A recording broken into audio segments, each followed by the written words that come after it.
And then, great. Okay, there you go. Great. All right. Well, good evening, everyone, and welcome to our Come Follow Me gospel. It's gospel study lesson. So let me just take a moment here. Sometimes I really don't like how this is set up for me. Give me just a second here. I have to try and close the thing, and then I'll share with you my screen and we can kind of begin. So yeah, no problem. It's not an issue. All right. So I'm going to go ahead and share my desktop. And you should be seeing now. There we go. You should be seeing the slides. It says participants can see my screen. So this Come Follow Me study, the reading for the next 2 weeks are 2 Samuel 5 through 7 and 11 and 12, and then 1 Kings 3, 8 and 11. And so these chapters really sort of cover the last part of David's reign as the king of Israel, and all that we're going to study about his son, Solomon. So that's basically the overview of this. The purpose of this Come Follow Me study is to provide some background and context for the Come Follow Me lessons, to explore some resources for Come Follow Me study in our homes, and then discuss or address questions from the reading. And my email address is there. So if people log on, they can ask me questions directly, or they can email me at this email address. So I want to start off today with just kind of an overview, kind of take a big overview of where we are. This is a little bit of the Old Testament historical chart that is in our Come Follow Me material. So we spent some time with judges. We talked about Deborah and Gideon and Samson and Ruth and Samuel. And then we've spent a little time with King Saul, who was the first king this week, and a tiny bit with David. This time we're going to talk about King David, and we're going to talk about Solomon. And at the end of our reading today, you're going to find out that at the death of Solomon, the kingdoms were divided. The kingdom of Judah, the southern kingdom, and the kingdom of Israel, the northern kingdom. The northern kingdom is typically what we call the 10 tribes. And the southern kingdom of Judah includes Jerusalem. And I just want to point out ahead of time that you'll see that the Lord made promises to David that his house would rule the kingdom of Judah throughout history. And they actually do. All of these leaders are kings until Zedekiah, are descendants of David somehow or another. The kingdom of Israel, however, has a lot of dynastic changes and different reigns. So this is kind of where we are this week. And after this, we'll start in these divided kingdoms, okay? And this gets into some history where the 10 tribes of Israel are lost. And then at the Babylonian captivity, that's when we integrate with Lehi and Sariah and Mulek with the Book of Mormon story, okay? So I just want to do an overview of the chapters that we're studying. 2 Samuel chapter 5, Israel anoints David as king. He takes Jerusalem and is blessed of the Lord, and he conquers the Philistines. In chapter 6, David takes the Ark of the Covenant to the city of David, which is called Zion. Now it's called Bethlehem. Remember? You'll remember that from the Christmas story, that Joseph takes Mary to the city of David, which is Bethlehem. Uzzah is smitten for studying the ark and dies. David dances before the Lord, causing a breach between him and Michal, who is his wife, and also King Saul's daughter. Okay, so I just thought it would be good to review a little bit on a map the division of the 12 tribes. So this is the kingdom of Israel, okay? And all of these promised lands were finally overtaken by King David. He was the first one to conquer everyone. The last piece he did is to conquer the Philistines. And we see that in chapter 6, I think.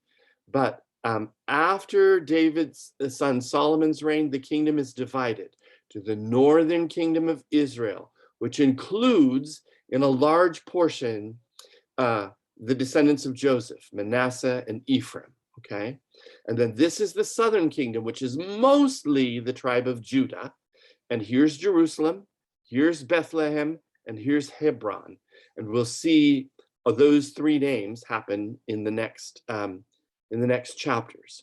So there's Hebron, this is Bethlehem, which was known at the time as Zion, and then it's renamed Bethlehem, and this is Jerusalem, where the Solomon's temple eventually ends up. So in 2 Samuel chapter 5, verses 3 through 5, we read that David becomes king. So all of the elders of Israel came to the king to Hebron, which is where David was. And King David made a league with them, a pact with them in Hebron before the Lord, and they anointed David king over Israel. David was 30 years old when he began to reign, and he reigned for 40 years. In Hebron, he reigned over Judah 7 years and 6 months. And in Jerusalem, he reigned 30 and 3 years over all Israel and Judah. So in Hebron, he reigned over Judah, this little portion, for how many? It says 7.5 years. And then over all of this united kingdom, it says for 30 and 3 years. Okay. Again, 2 Samuel chapter 5. Let's look at chapter 6. David takes the Ark of the Covenant to the city of David, and we'll talk about Uzzah, who is smitten for touching the Ark. And then David dances before the Ark as it's brought into Bethlehem, and that causes some dissension between himself and his wife. Sorry, I'm teaching. What do you need? No, I can't. I'm teaching online. I have my class, so I can do it after I finish. So, 2 Samuel 5, 6 through 8. There's an interesting phrase about blind and lame and gutters. In the King James Version, it says, "And the king, meaning David and his men, went to Jerusalem to the Jebusites, the inhabitants of the land, which spake unto David, saying, Except thou take away the blind and the lame, thou shalt not come hither," thinking David cannot come hither.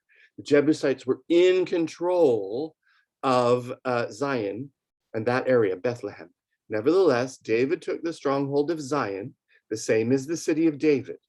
And David said on that day, "Whosoever getteth up to the gutter and smiteth the Jebusites, the lame and the blind that are hated of David's soul, he shall be chief captain. Therefore," they said, "the blind and the lame shall not come into the house," which is a little bit confusing. So I looked at the Tanakh, which is the English translation of the Hebrew Bible. The king and his men set out for Jerusalem against the Jebusites who inhabited the region. David was told, "You will never get in here. Even the blind and the lame will turn you back." They meant David would never enter here. But David captured the stronghold of Zion. It is now the city of David. On that occasion, David said, "Those who attack the Jebusites shall reach the water channel," which is the channel that went into the city. Okay, it's a man-made irrigation system, a man-made water system.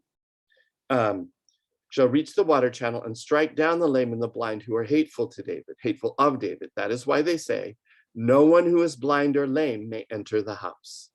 Okay, so it makes things just a little bit clearer, which is odd, right? In 2 Samuel 6:2, we talk about the Ark of God, which is the Ark of the Covenant. "And David arose and went with all the people that were with him from Baal of Judah, a city in Judah, to bring from thence the Ark of God, whose name is called by the name of the Lord of hosts, that dwelleth between the cherubims." So if you take a look at the Ark itself and its construction, it's a box. Mostly at this point, it contains the tablets that came from Moses. It can be, there are rings on the side that you can put through wooden rods to carry it. And in the top of it are 2 cherubim, okay? And this top is considered the mercy seat and the place where the Lord of hosts comes down to dwell on earth. So remember, when they were traveling with Moses through the wilderness for 40 years, that they were led by a pillar of light by night and a cloud by day. And that cloud and pillar focused on the mercy seat, where they considered that the Lord dwelt on earth between the cherubims. Okay. This is what's placed in the Holy of Holies in the tabernacle and in Solomon's temple, and is only accessed once a year. Okay. So David is taking the ark from where it was, and he's taking it to Zion, or the city of David, which is now known as Bethlehem. And this is the story of Uzzah and the ark, what we commonly refer to as not as steadying the ark. This is from the Tanakh, the Hebrew scriptures. They loaded the ark of God into a new cart and conveyed it from the house of Abinadab, where it had been since the people came into the land. Okay, when they came into the land, they set it in the house of Abinadab, which was on the hill. And Abinadab's sons, Uzzah and Ahio, guided the new cart. They conveyed it from Abinadab's house on the hill, Uzzah walking alongside the ark of God, and Ahio walking in front of the ark. But when they came to the threshing floor of Nacon, which is where they intended to put the ark, on a threshing floor because it was big, Uzzah reached out for the ark of God and grasped it, for the oxen had stumbled. The Lord was incensed at Uzzah, and God struck him down on the spot for his indiscretion. In 1 Chronicles 3:10, it reads, because he laid his hand on the ark, and there he died beside the ark of God. David was distressed because the Lord had inflicted a breach, or a hole, upon Uzzah, and that place was named Perez Uzzah, or the breach of Uzzah. So that place is named where Uzzah got a hole in him from the Lord. Okay, so those who were authorized to carry the ark and touch the ark, to carry it from place to place and put in the rods and carry it over the Jordan, on all those things, were a specific group of Levites who were descendants of Aaron, and that is outlined in Numbers 4:15 and Deuteronomy 31:9. So Uzzah, the son of Abinadab, and Ahio were not of that tribe and were not authorized to touch or handle the ark. Okay, and in Numbers 4:15, it even says only these people can touch it, and if other people do, the Lord will smite them. And so indeed he did. Okay, so that's the story of Uzzah. It's that he was not part of the people who held the hereditary priesthood that were allowed to touch and handle the ark. And because he did, he was smitten of the Lord, as the Lord said would happen in Numbers 4:15. Okay. In 2 Samuel chapter 6, after David brings the ark to Bethlehem, they actually don't touch it for a little while, because David's afraid that the Lord is upset with everyone. But where it stays, the people prosper, which is typical of the ark. And so David feels like, okay, when it was on the threshing floor of Nacon, they just left it there, which was not quite in Bethlehem. They just left it there and saw how the things went. But the people around were prospered like they usually were if they were faithful and had the Ark of the Covenant amongst them. So David felt that it was proper now and okay to bring the Ark to the city of David. And they brought in the Ark of the Lord and set it in his place in the midst of the tabernacle that David had pitched for it. And David offered burnt offerings and peace offerings before the Lord. And as soon as David had made an end of offering burnt offerings and peace offerings, he blessed the people in the name of the Lord of hosts. The Lord of hosts is the Lord of the hosts of heaven, which is indicative of Yahweh, which is often translated as Jehovah. Okay, so just if you look in the Bible dictionary under sacrifices, you will learn what the burnt offering is and peace offerings. The burnt offering got its Hebrew name from the idea that the smoke of the sacrifice ascended into heaven. And it was the characteristic was that they burnt the whole animal on the altar. Only for the burnt offering is the whole animal consumed by the fire, okay? And as the obligation to surrender was constant, to surrender to the Lord was constant on the part of Israel, a burnt offering called the continual burnt offering was offered twice daily, morning and evening, especially when the ark came to the temple, so that there's a constant smoke going up and the burning of the offering, okay? Peace offerings presupposed that the sacrificer was at peace with God. They were offered for the further realization and enjoyment of that peace. The characteristic rite was the sacrificial meal. So they burnt part of the offering, but other parts of it were roasted and became a feast. The difference in the King James Version between a meat, which just means a meal, and a feast is actual flesh. If you actually consumed flesh, then it became a feast. A feast symbolized fellowship and friendship among all its partakers and providers, and also a state of joy and gladness. So at the temple and around the tabernacle, the sacrifice was continually burning. Typically, they put the sacrifice, they made it so that it was boiled in its own fat. So I imagine that the place around the temple smelled like a Chuy's. You know, it has that kind of like roasted meat smell that was supposedly delicious to the Lord. Okay. In 2 Samuel 6, 16, 21, 20 through 21 and 23, we re-meet Michal, who is the daughter of Saul and is married to David, okay? As the ark of the Lord entered the city of David, Michal, the daughter of Saul, this is from the Tanakh. It's a little more confusing in the King James Version, so I wanted to clarify a little, looked out of the window and saw King David leaping and whirling before the Lord, and she despised him for it. So David, it is said, he played instruments and he danced before the Lord, okay? And at least shirtless, he danced before the Lord. It says he put on an ephod, which is an apron.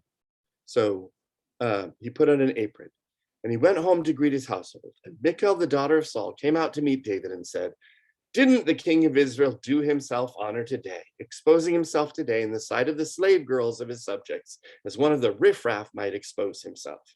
So she was upset that David, who is the king of the land, exposed himself and danced like regular peasant people would do. And David answered Michal, "It was before the Lord who chose me instead of your father and all his family and appointed me the ruler over the Lord's people Israel. I will dance before the Lord." And because she criticized David, in verse 23, we read that to her dying day, Michal, the daughter of Saul, had no children. So don't cross King David while he's worshiping the Lord, I guess, is the sort of the moral of that story, okay? In 2 Samuel chapter 7, David offers to build a house for the Lord. The Lord, through the prophet Nathan, says he has not asked David to do so, but the Lord makes promises to David's house and kingdom forever. And after that, in the end of chapter 7, David offers a prayer of thanksgiving. In 2 Samuel chapter 7, verse 2 and 3, that the king said to Nathan the prophet, "See now, I dwell in a house of cedar," which is very fragrant wood, a very nice home. He dwells in a palace of cedar. but the ark of God dwelleth within curtains. So that is a reference to the tabernacle. This would be the traveling temple. And you can see around the outside, there are curtains that define the gathering space. And then inside this part is the holy place for 2/3 of the length. And then for 1/3 is the Holy of Holies. And you see the laver of water. You see the altar where the burnt offering is outside the actual sanctuary part. And Nathan said to the king, "Go do all that is in thy heart, for the Lord is with thee." So David said, "I want to build a permanent home for the Ark of the Covenant, where the God may dwell." And so that Ark of the Covenant, the Ark of God dwelleth within curtains. That's a reference to the tabernacle. Okay. In 2 Samuel chapter 7, 12 through 17, we read some of the Lord's promises to David. "And when thy days be fulfilled, thou shalt sleep with thy fathers. I will set up thy seed after thee, which shall proceed out of thy bowels or the insides, and I will establish his kingdom. He shall build a house for my name, and I will establish the throne of his kingdom forever. I will be his father, and he will be my son," which indicates a covenant relationship that the Lord has with David. He becomes a son of God. Okay. "If he committeth iniquity, I will chasten him with the rod of men and with the stripes of the children of men." And so you'll see this prophecy fulfilled, or this promise fulfilled at the end of David's life. "But my mercy shall not depart away from him, as I took it from Saul, whom I put away before thee." So Saul is eventually the kingdom is taken away from him, but David's will remain. "And thine house and thy kingdom shall be established forever before thee. Thy throne shall be established forever." According to all these words and according to all this vision, so did Nathan speak to David. So the vision was given to Nathan, who was the prophet, and it was given to David, who was the king at this time of Israel, the combined kingdoms. Okay. So those are promises that are made to David, and we'll see those fulfilled as we go along.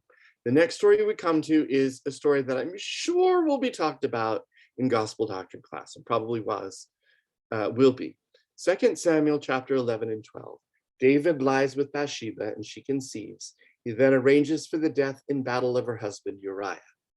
And then in the succeeding chapter, Nathan, who is the prophet, tells David the parable of the ewe lamb. He tells him a parable about a poor man who just had one ewe lamb, and a rich man came and stole it and sacrificed it. The Lord gave many wives to David, who is now cursed for taking Bathsheba. David fasts and prays for his son, but the Lord takes him. Later on in chapter 12, Solomon is born, and David conquers the royal city of the Ammonites. Okay, so we'll talk about those things. Okay, we're probably pretty familiar with the story of David seeing Bathsheba from his tower and washing. But I wanted to read from the Tanakh because there's very interesting way that it's put that is more obscure in the King James Version. Late one afternoon, David rose from his couch and strolled on the roof of the royal palace, which happens all the time. If you go to Jerusalem now, you can travel not on the ground, but you can travel across the roofs of the city, of the old part of the city.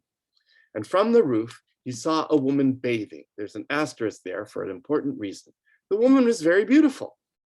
And then the verse changes in the middle of the sentence. And the king sent someone to make inquiries about the woman. He reported, "She is Bathsheba, the daughter of Eliam and the wife of Uriah the Hittite." So David sent messengers to fetch her. She came to him and he laid with her. She had just purified herself after her period. Okay, so this is from the law of Moses, and we don't understand it because we don't read Leviticus. But after menstruation, women purify themselves in a mikvah, or a bath, a ritual bath, where they ritually purify themselves. So it is probable that from the roof, when he saw Bathsheba bathing, she was performing her purification ritual after menstruation. Okay. And so after he lay with her, she went back home. The woman conceived and she sent word to David that I am pregnant. Okay. So I just want to talk a little bit about Bathsheba and Uriah the Hittite. Bathsheba means daughter of the oath. Okay. Okay. Uriah is a name of Hebrew origin, meaning the Lord, Yahweh, the God of Israel, is my light. The Hittites were local Canaanite people and not of the children of Israel. Okay. So Uriah, they constantly call him Uriah the Hittite. Okay. So originally the Hittites are inhabiting the land of Canaan, and they are not of the house of Israel. So Uriah was probably the ethnic Hittite minority resident in Israel that had lived in and around the region known as the land of Canaan since before the time of Abraham. Biblical scholars are of two opinions as to who Uriah was. Number one, he was a convert to Judaism, which is kind of reflected in his name. The Lord Yahweh is my light. Or he lived amongst the Hittites and so is known as a Hittite despite his being born Jewish. He couldn't have married Bathsheba if he hadn't converted or been of the house of Israel. Okay, so just to show you where things are, this is the promised land. The Hittites live above that. You can see this is the Sea of Galilee. It was known as the Sea of Chinnereth at the time, and the Hittites are way up north of that, okay? The Jebusites are here. They're near Jerusalem. The Amorites and the Ammonites, which were told David defeated the chief city of the Ammonites, is here, okay? So this is, just so you orient yourself to this map, this is the Dead Sea. This is the Sea of Galilee. There's where the Hittites typically live, okay?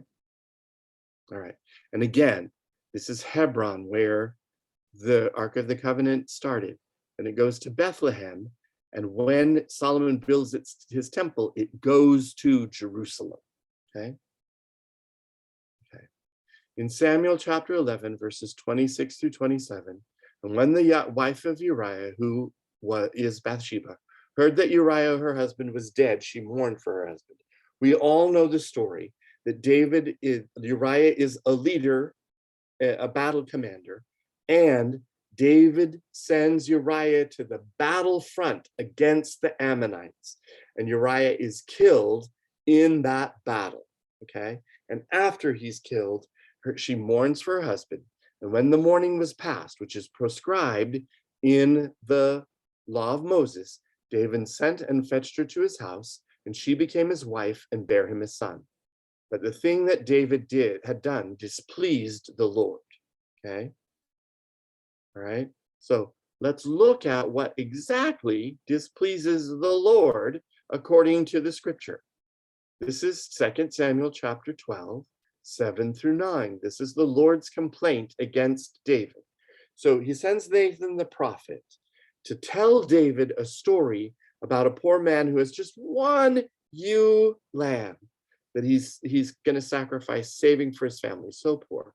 And then a rich man comes along and takes the lamb from him and sacrifices it and makes a feast, okay? And David's like, oh my gosh, that guy should pay 4 times as much for doing that thing. And Nathan says, you are the man, and compares David's taking of Bathsheba to the man taking the ewe lamb. And Nathan said to David, thou art the man, meaning you are the man, like the man in the story. Thus saith the Lord God of Israel, I anointed thee king over Israel, and I delivered thee out of the hands of Saul. And I gave thee thy master's house, Saul's house, and thy master's wives unto thy bosom. And I gave thee the house of Israel and of Judah, both kingdoms. And if that had been too little, I would moreover have given unto thee such and such things. which is translated in the Tanakh, where they know Hebrew, I would have given you twice as much and more. Verse 9, wherefore hast thou despised the commandment of the Lord to do evil in his sight? Thou hast killed Uriah the Hittite with the sword, and hast taken his wife to be thy wife, and hast slain him with the sword of the children of Ammon. You didn't even slay him yourself. You did it at a war against the Ammonites. That's the Lord's complaint against David. And as a result, here are the consequences. In chapter 12, 10 through 14, some of them. Now therefore, the sword shall never depart from thy house, because thou hast despised me and taken the wife of Uriah the Hittite to be thy wife. Thus saith the Lord, I will raise up evil against thee out of thine own house. So one of the reasons that Solomon cannot give his kingdom whole to his son is because there was so much rivalry. Okay, I will take thine own house, and I will take thy wives before thy eyes and give them to thy neighbor, and he shall lie with thy wives in the sight of this sun, meaning in public. It won't be a secret. For thou didst it secretly, but I will do this thing before all Israel and before the sun. So I'll do it before the people and before the whole earth. And David said unto Nathan, I have sinned against the Lord. And Nathan said unto David, the Lord hath also hath put away, or the Tanakh says, remitted thy sin. Thou shalt not die. Howbeit, however, because by this deed thou hast given great occasion to the enemies of the Lord to blaspheme, the child that is born unto thee shalt surely die. So we read at the end of chapter 12 that first child of David and Bathsheba pass away.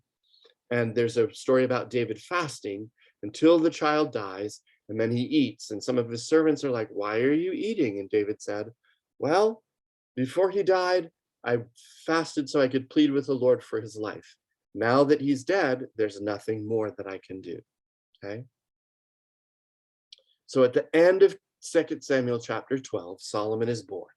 And David comforted Bathsheba his wife, and went in unto her, and lay with her, and she bare a son, and he called his name Solomon, which means man of peace.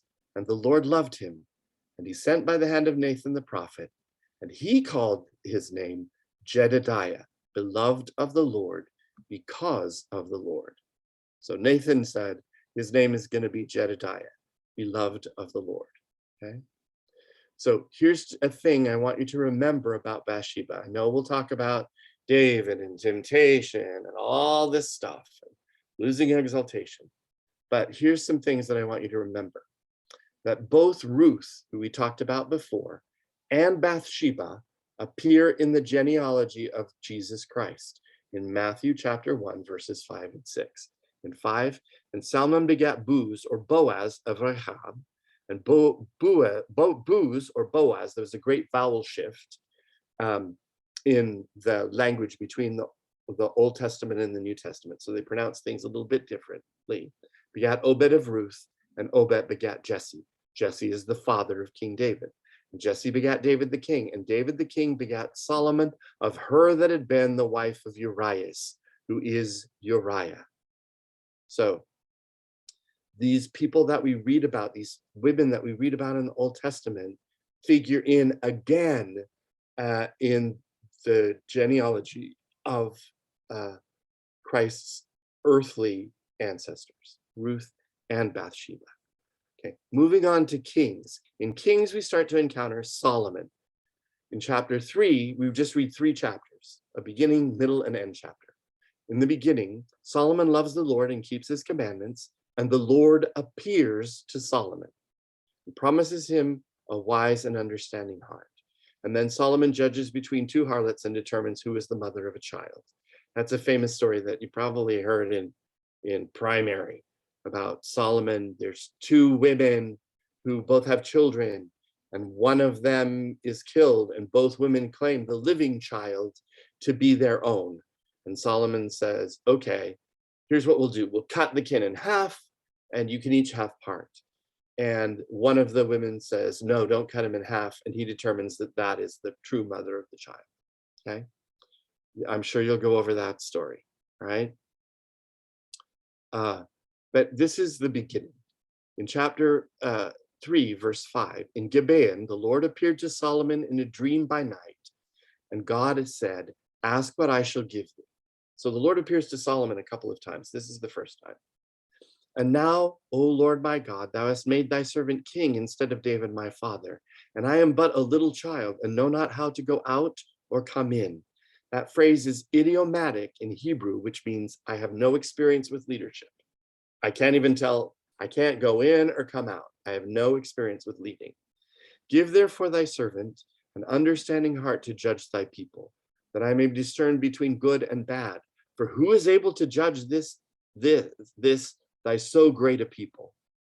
Who I need wisdom and an understanding heart to judge the people of the Lord. And the speech pleased the Lord that Solomon had asked these things. And so the Lord promises that he will have a wise and understanding heart. And then in 1 Kings chapter 8, we read about Solomon, David, because of his folly with Bathsheba. He is allowed to plan the temple, but he isn't allowed to build it. That is left to his son, Solomon. So Solomon eventually builds the temple, which is a permanent place to house the Ark of the Covenant. The Ark, containing the 2 tablets of stone, is placed in the Holy of Holies, the holiest place. The glory of the Lord fills the temple, and Solomon offers the dedicatory prayer.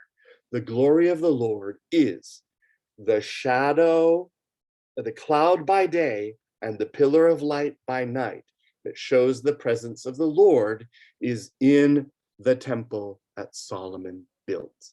And it's interesting that Solomon dedicates the temple as the king of the Israelites. It is not, as you might think, the high priest of the Aaronic priesthood.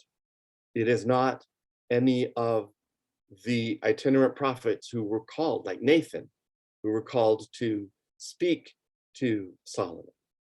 Typically, Old Testament prophets fall outside of the hierarchy of the religious organization.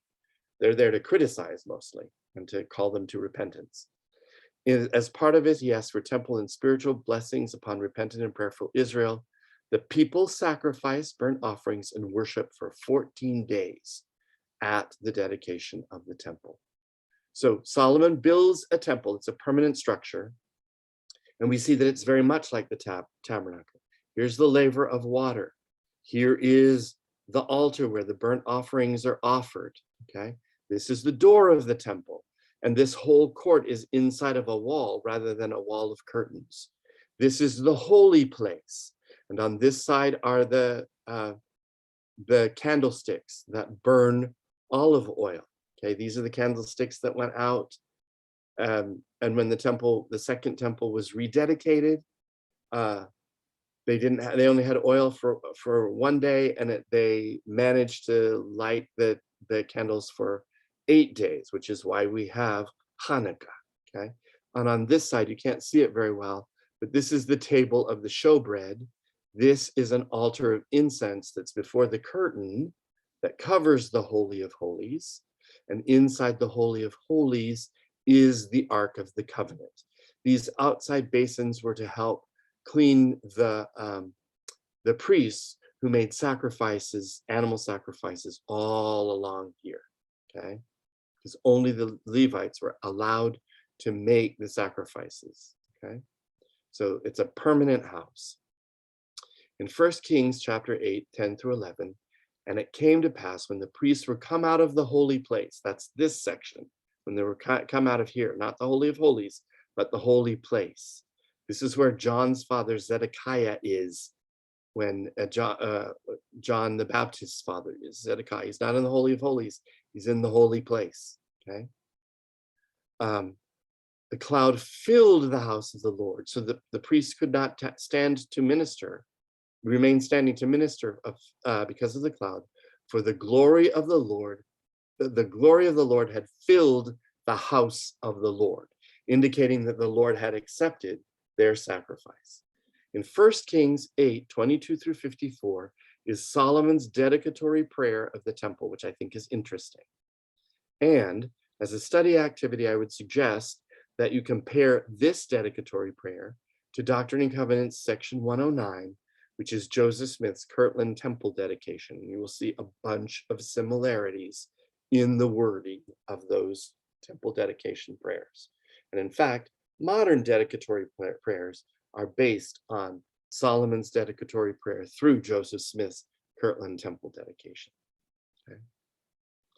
In 1 Kings chapter 11, we kind of read about the end of Solomon. So 3 was the beginning of Solomon. The middle achievement that we want to read about is Solomon building the temple. And then 11 is kind of the end of Solomon. In chapter 11, Solomon marries non-Israelite women, and his wives turn his heart to the worship of false gods. The Lord stirs up adversaries against him, including Jeroboam, the son of Nebat. Ajah is a prophet, and he promises Jeroboam that he will be the king of the 10 tribes. Solomon dies, and Rehoboam, his son, reigns in his stead, but only over part of the kingdom. Okay.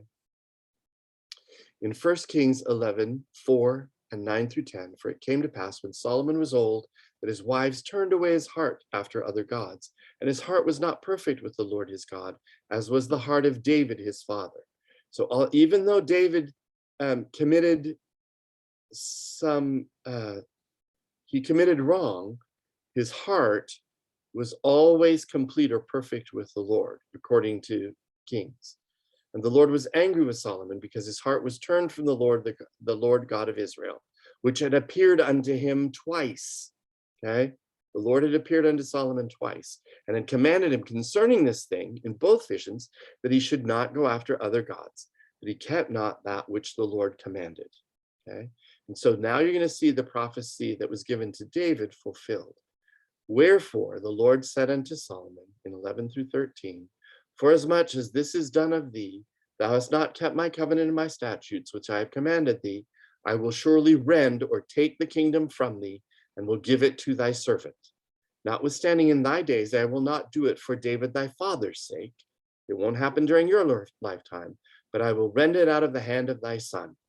Howbeit I will not rend away all the kingdom, but I will give one tribe to thy son for David my servant's sake, and for Jerusalem's sake, which I have chosen, which is the kingdom of Judah. It's actually more, but the kingdom is called the kingdom of Judah. And in 1 Kings 11, 28 through 29, we read about Jeroboam, who becomes the king of Israel, the northern kingdom. And the man Jeroboam was a mighty man of valor. And Solomon, seeing the young man that he was industrious, he made him ruler over all the charge of the house of Joseph. Remember, I showed you in the map, and I can show you again, the house of Joseph comprises most of the northern kingdom. Here's Manasseh, here's Ephraim, here's Manasseh. So he put Jeroboam in charge of the house of Joseph, this area, okay? Okay. And it came to pass at that time when Jeroboam went out of Jerusalem that the prophet Ahijah, the Shilonite, found him on the way. He clad himself with a new garment, and they two were alone in the field. And it continues on. And Ahijah caught the new garment that was on him and rent it, tore it into 12 pieces. And he said to Jeroboam, take thee 10 pieces, for thus saith the Lord God of Israel, behold, I will rend or tear the kingdom out of the hand of Solomon, and I will give 10 tribes to thee. But he shall have one tribe for my servant David's sake, and for Jerusalem's sake, the city which I have chosen out of all the tribes of Israel. So Jerusalem was the capital city. But here we see that the kingdoms are divided, and the 10 tribes go to Jeroboam, and Rehoboam, who is Solomon's son, reigns in the kingdom of Judah. And the kingdom of Judah, as long as it lasts, clear through Zedekiah before it's taken into captivity through Babylon, is ruled by a descendant of David. At the end of 1 Kings 11, we read that Solomon dies and Rehoboam reigns. At the time that Solomon reigned in Jerusalem over all, and the time that Solomon reigned in Jerusalem over all Israel was 40 years, all the whole land, both kingdoms. And Solomon slept with his fathers, and he was buried in the city of David, or Bethlehem, his father, and Rehoboam reigned in his stead. But what we see, I'll just want to review with the original sort of a graphic that I showed you, is here's David, Here's Solomon. And then after Solomon, kingdom of Judah is given to Rehoboam, and the northern kingdom is wrested away, and Jeroboam the first becomes the king of Israel. Okay, and so now we're in this part of the history where the kingdoms are divided, and we have prophets, Isaiah, Micah, Joel, and Elijah, Elisha, Amos, Jonah, and Hosea. They all prophesy in the northern kingdom, and these prophesy in the southern kingdom. Okay, so all of the prophets in the Old, that we'll read further along their books in the Old Testament, are in this portion of the historical record. Haggai, Zechariah, Zerubbabel, and then these are the people who rebuild the second temple when they return to Jerusalem, and Ezra helps to rebuild the city. So that's kind of the overview. Okay, so there's my email address. This is what we're reading: 2 Samuel 5 through 7, and then 11 through 12, and then for the next week, 1 Kings 3, 8, and 11 is the end of the reading. So that kind of concludes things. I don't think we have anyone on to do questions with, so I'm going to stop sharing, and I'm going to say thank you to Brother Lee for recording and for being on with me, and we can go ahead and end the recording at any time. So thank you for joining, and if you have questions, my email address is there. Okay, thank you so much, Brother